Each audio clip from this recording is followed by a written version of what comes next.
Hi! This time I wanted to talk about how to roleplay any tabletop role-playing game. I don't think I've ever created a video like this. Well, if I have, I hope this is a newer take or a fresh take. For those of you that are new to the tabletop role-playing game hobby, or that perhaps have been unaware of what roleplay actually is, please check out a couple of links in the description. One is the role-playing and acting confusion, and then you can watch my actual play, so you can see more or less what real roleplay is all about. But for those of you that already know, there are many tabletop role-playing game systems out there. All sorts of mechanics. Some of them significantly complex, still enjoyable because of that complexity and the level of detail that is promoted, created, fostered by the mechanics themselves. So I would like to offer some tips and advice on how to stay in character when you will have to communicate game-related or game mechanics-related information to the players or sometimes to the game master. When it comes to using a particular system, you need to cut out what is not essential, or rather what could present an obstacle for immersion. As you are describing the actions of your player characters or non-player characters in the case of the game master, as you are talking to the characters within the game world, you are keeping that immersion alive. And every time you do something out of character, you shatter that immersion a bit. You slam against that wall that has created the immersion. The immersion could be shattered if you are constantly speaking out of character. You want to minimize that as much as possible. In my actual play, when I played with C4 Crispy and Full Metal State, you could see that the only things related to the game rules, the only related information, was the communication of life points and some expendable things such as rations. So when I informed the players that their characters had taken some sort of damage, I had to mention the life points that they were suffering.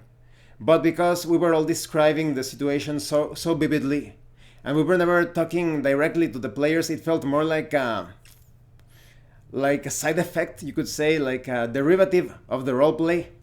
So when I said something like the enemy slams against Esben's ribs or something, and they said you take 3 points of damage. Esben takes 3 points of damage. That's it. So anything related to the mechanics that is outside of the purview of roleplay should be communicated dryly without disrupting the roleplay. Anything related to fate points, destiny points, intrusions, you just state the use of such resources quite dryly. And because I was using the Quick and Classic system in that actual play, because it's such a simple system, and I decided to make the rolls for the characters because it's a single die roll for everything that is happening during the particular encounter, taking into consideration the context, the actions of the player characters, the actions and reactions of the non-player characters, any sort of effect, the environment.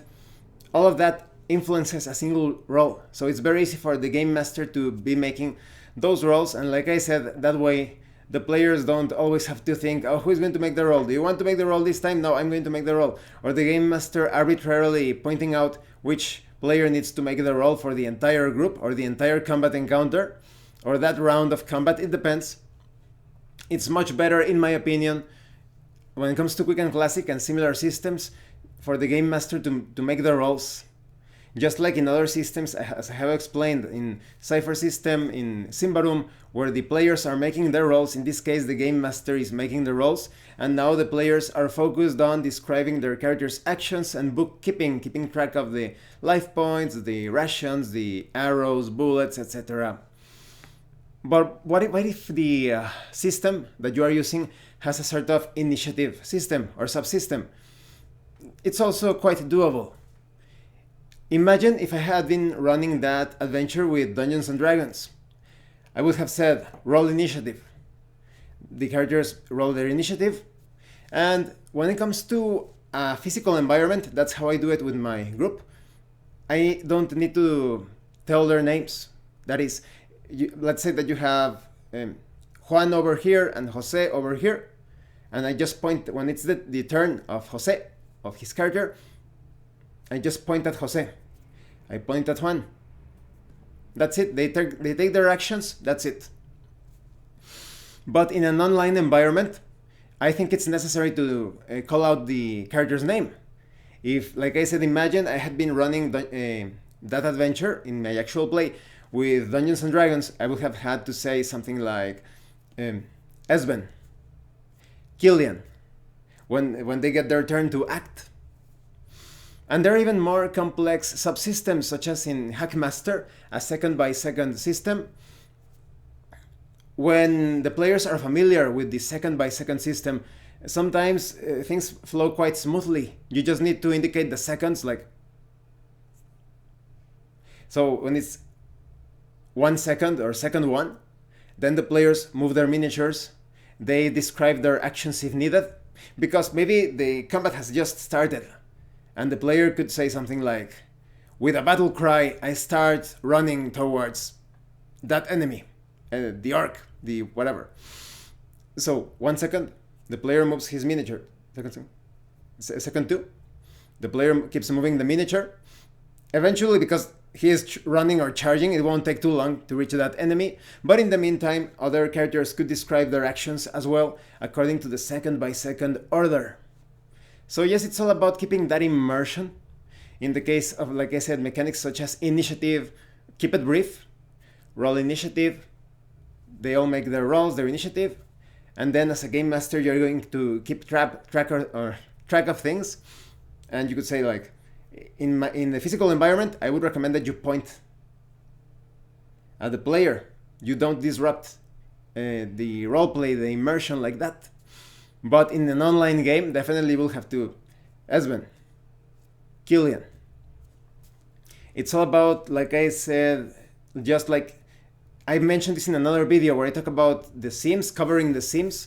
When you need to communicate something related to the system, to the rules, do it as briefly, as dryly as possible within the roleplay.